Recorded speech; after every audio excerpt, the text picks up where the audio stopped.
Selamat malam para pemirsa, ketemu lagi di Hot Room dengan saya Hotman Paris.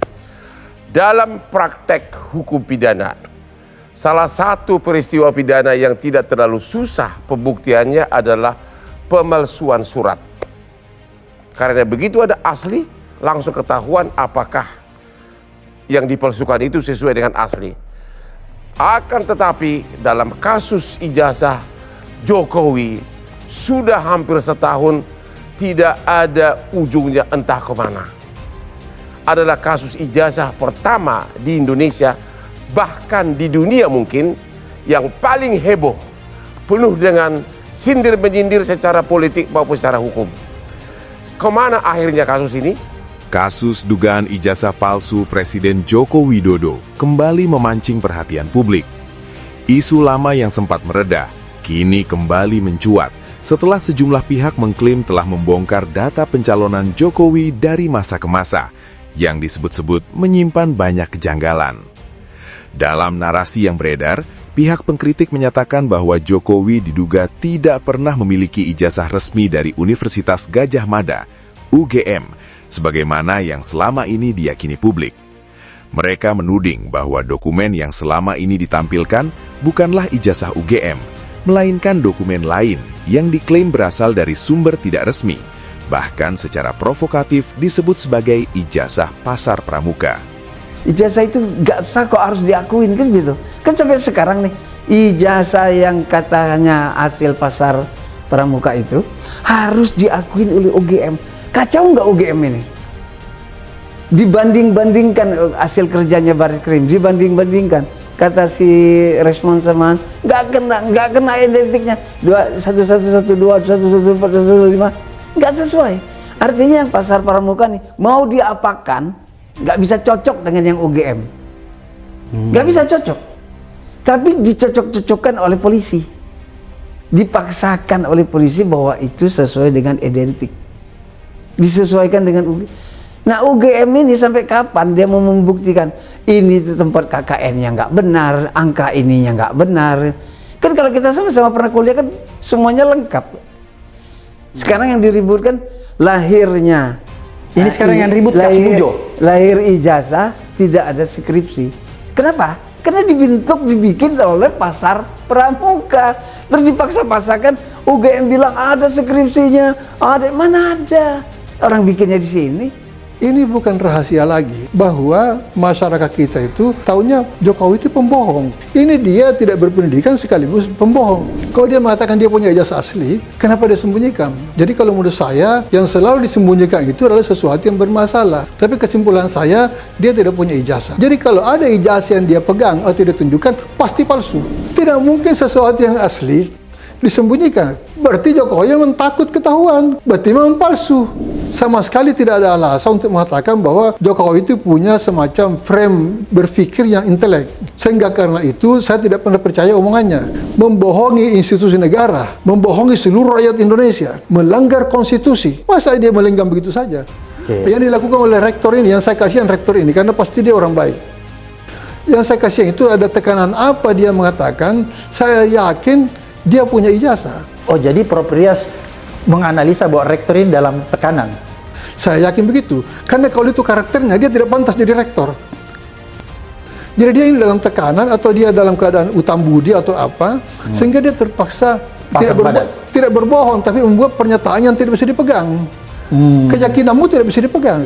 Oke. Ya, soal ini soal ijazah adalah sesuatu yang konkret, bukan keyakinan. Ya, nah dia tidak pernah, terakhir sampai sekarang kan tidak pernah ya UGM mengeluarkan ijazah itu. Apakah itu arsip, apakah itu fotokopi yang disimpan oleh UGM. Jadi UGM sebenarnya kalau ini berlarut-larut, ini akan merusak reputasi UGM dalam jangka panjang. Klaim tersebut diperkuat dengan perbandingan visual, format dokumen, hingga penelusuran arsip administratif yang menurut mereka tidak selaras dengan standar ijazah UGM pada era tersebut. Mana mungkin ijazah seperti itu cocok dengan ijazah UGM? Demikian pernyataan keras yang kembali viral di ruang publik. Saya yakin Roy, Rismond, dan Tifa dan Kurnia ini benar. Nah, karena kalau itu mereka benar, jadi UGM ini mengada-ngada, artinya ini bukan produk dia tapi dia akuin. Lantas kalau itu bukan punya UGM, itu diproduk di mana? Nah, saya langsung ingat awal peristiwa pilkada, pemilu-pemilu di zamannya reformasi ini. Itu PDI Perjuangan banyak kadernya yang menjadi anggota dewan, yang menjadi bupati, jadi gubernur, ijazahnya palsu. Oh begitu ya? Ya, jadi karena palsu semua, seharusnya Bariskrim yang sekarang ini kalau mereka pada tahun-tahun di awal 2012-2010 itu sudah menjadi polisi, mereka tahu betapa banyaknya ijazah-ijazah yang diproduksi oleh pasar pramuka. Jadi aneh juga kalau sekiranya Bariskrim yang sekarang tidak mengenal pasar pramuka. Apalagi kalau orang-orang itu pernah di Polres Jakarta Pusat, Jakarta Timur. Artinya posisi pasar pramuka itu di antara timur dan pusat. Di situ jadi ada ketua DKI, ada ketua DPRD, ada sarjananya palsu. Dulu Bang Beter, kenapa itu banyak orang PDIP itu pergi ke pasar pramuka membuat ijazah palsu, ijazah sarjana? Ya karena persyaratan untuk menjadi anggota dewan, untuk menjadi bupati, wali kota, gubernur, syaratnya kan harus punya ijazah. Nah, kader kami rata-rata pada waktu awal itu bertato, berpakar bahar, nggak punya. Nah, mereka dibimbing oleh kawan kita yang namanya Denny ini. Nah, Denny inilah yang mencari di mana orang-orang yang mampu, ahli untuk membuat ijazah. Nah, jadi di situ kami punya gubernur namanya dulu si Rodolfo Fardede, juga sarjana ijazahnya palsu. Itu produksi pasar pramuka? Belum tahu saya, tapi Tapi palsu? Ya, tapi dia dinyatakan palsu, terus digagalkan. Terus ada JS Saragi juga digagalkan untuk periode keduanya. Nah, jadi kita belajar dari situ, saya terus teringat ada pasar pramuka. Nah, saya cek setelah pulang dari Solo itu, saya lacak ke kawan-kawan saya yang di kader kan. Ini gimana kok ada pernyataan pertengkaran antara kawan-kawan Roy Suryo dan kawan-kawan dengan UGM, bahwa UGM mengaku ini produknya, tapi secara administrasi legalitas itu pasti palsu. Nah, saya meneliti terus tuh pernyataan-pernyataan itu. Apakah memang timnya Jokowi itu kasih tahu sama teman-teman di Jakarta, PDIP Jakarta, bahwa Pak Jokowi ini tidak ada ijazahnya? Ya, nggak ada dokumen. Nggak ada dokumen. Oh, dia bilang nggak ada dokumen. Nggak ada dokumen nikah, dokumen apa, sampai itu semua dibikinin, termasuk surat keterangan sehat dari rumah sakit, tidak kena narkoba, terus apa lagi ya, surat nikah, segala macam itu dibikin. Oh, satu paket? Satu paket. Kenapa harus dibikinin? Kan dia udah menikah. Persyaratannya harus itu. Kan pasti kalau surat nikah ada, Bang Beter. Ya mungkin ya, tapi pada waktu diterima sama tim Jakarta itu memang nggak ada semua. Oh, jadi dibikinin. Jadi dia minta jadi fotonya itu sama semua. Foto nikah, foto ijazah, foto SMA, foto itu sama semua. Kenapa Bang Beter tahu bahwa fotonya itu sama semua? Kan dibilang kan. Pernah lihat nggak? Bang Beter pernah lihat? Belum lihat. Siapa yang kasih tahu Bang Beter bahwa itu sama semua fotonya, foto nikah, ijazah apa? Kan dokumen itu setelah siap. Pada 2012 kan. Diserahkan ke Mas Pras. Mas Pras terus dikasihkan ke KPUD. Sudah itu Jokowi maju ke presiden. Nah, masuk ke presiden, masuk ke administrasi DPP. Nah, orang DPP bilang, Bang, ini fotonya sama semua nih, katanya Jokowi ini. Siapa yang kasih tahu Bang Beter itu bilang foto? Ya, kawan. Ya. Berarti yang tahu persis ini Mas Pras ya? Karena kan waktu pencalonan gubernur kan, jadi awal pembuatan dokumen yang 2012 palsu, itu ketika hendak mencalonkan diri jadi gubernur. Oh, gitu. Bukan presiden ya, gubernur ya? Jadi dokumen itu dijadikan lagi dokumennya untuk presiden. Oke. Jadi dokumen yang kita duga palsu, yang dipakai lagi.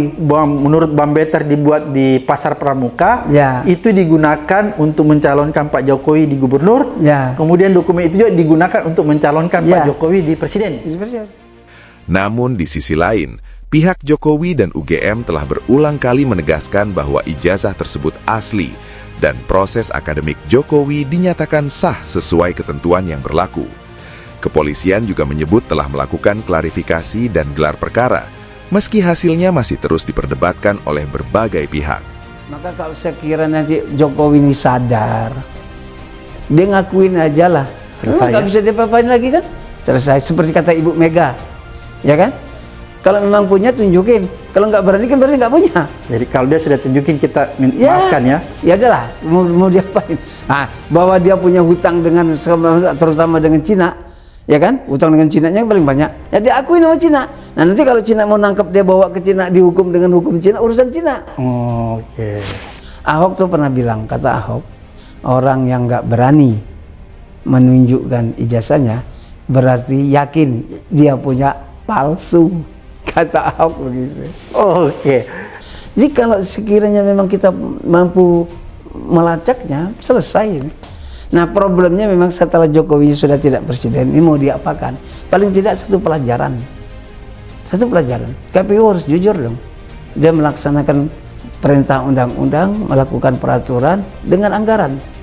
Ada berita acara, tunjukin. Dan ini kesalahan mengenai keaslian atau tidak aslian, kan KPU tidak bertanggung jawab. Dia cuma melihat bahwa ada faktanya, ada fotokopi, ada pengesahan, dia tidak bisa periksa lebih lanjut kan? Jadi jangan salahkan KPU. Saya menyalahkan KPU sekarang, kenapa dokumen itu hilang? Nah, itu bisa dianggap kriminal itu. Itu kira-kira kalau menurut menghilangkan dokumen negara. Prof, itu kira-kira kenapa tiba-tiba pada saat yang bersamaan itu hilang? Ini kalau orang berpikir logis tidak usah tinggi-tinggi lah. Ini mesti ada yang merekayasa kehilangan ini. Ini bukan aksiden. Ini sesuatu yang direkayasa untuk kepentingan siapa? Nah, kalau dikata untuk kepentingan Jokowi, berarti Jokowi memang takut ketahuan. Berarti memang palsu. Jadi dengan Jokowi tidak bereaksi saja atas hilangnya dokumen-dokumen itu, saya sudah sampai pada keyakinan itu pasti dia tidak punya ijazah. Justru dia takut kalau itu dibuka ketahuan. Jadi dia mau hilang aja. Kalau hilang kan seolah-olah tidak ada masalah, sedangkan masyarakat di luar sudah sangat kritis. Tidak ada yang mau berhenti mencari itu, walaupun Anda berusaha untuk menghapus. Seperti yang dilakukan Rismond, Roy Suryo dan kawan-kawan, terus mencari bukti-bukti ya. Itu menurut saya suatu pejuang, mereka itu pejuang-pejuang yang hebat, pejuang kebenaran. Karena walaupun sebagian besar orang tidak mau peduli dengan ijazah ini, itu indikasi dari survei-survei yang dibuat yang sebenarnya tidak masuk akal itu, seolah-olah rakyat percaya bahwa itu tidak palsu. Terlepas dari itu semua, sejarah akan mencatat bahwa pada satu waktu ada kasus besar yang tidak mampu diselesaikan oleh satu bangsa yang besar. Ini kalau kita tidak bisa selesaikan ijazah palsu, Pak, malu kita, Pak, kepada generasi yang akan datang. Anak cucu kita akan ketawai kita. Masa urusan begini negara tidak bisa selesaikan? Proses pengadilan tidak bisa, kampus tidak bisa, otoritas-otoritas lain yang bisa ikut campur tidak bisa. Ya, alangkah gobloknya bangsa ini. Generasi kita bisa menyesal kenapa saya jadi orang Indonesia. Tidak ada kebanggaan kan. Jadi menyelesaikan masalah kecil aja nggak mampu. Jadi berarti kalau menurut Prof Rias, disitulah pentingnya kasus dugaan ijazah palsu ini harus dikelirkan. Harus dikelirkan tuntas supaya tidak ada beban buat generasi yang akan datang. Kondisi inilah yang membuat publik bertanya, jika semua sudah jelas, mengapa polemik tak kunjung usai? Apakah ini murni persoalan hukum atau justru masalah transparansi dan kepercayaan publik? Kasus ini kini tidak lagi sekadar soal selembar ijazah, melainkan telah menjelma menjadi ujian besar bagi kepastian hukum dan kredibilitas institusi negara. Publik menuntut satu hal yang sama, kejelasan yang tuntas, terbuka, dan dapat dipertanggungjawabkan, agar polemik ini tidak terus menjadi api yang membakar kepercayaan masyarakat.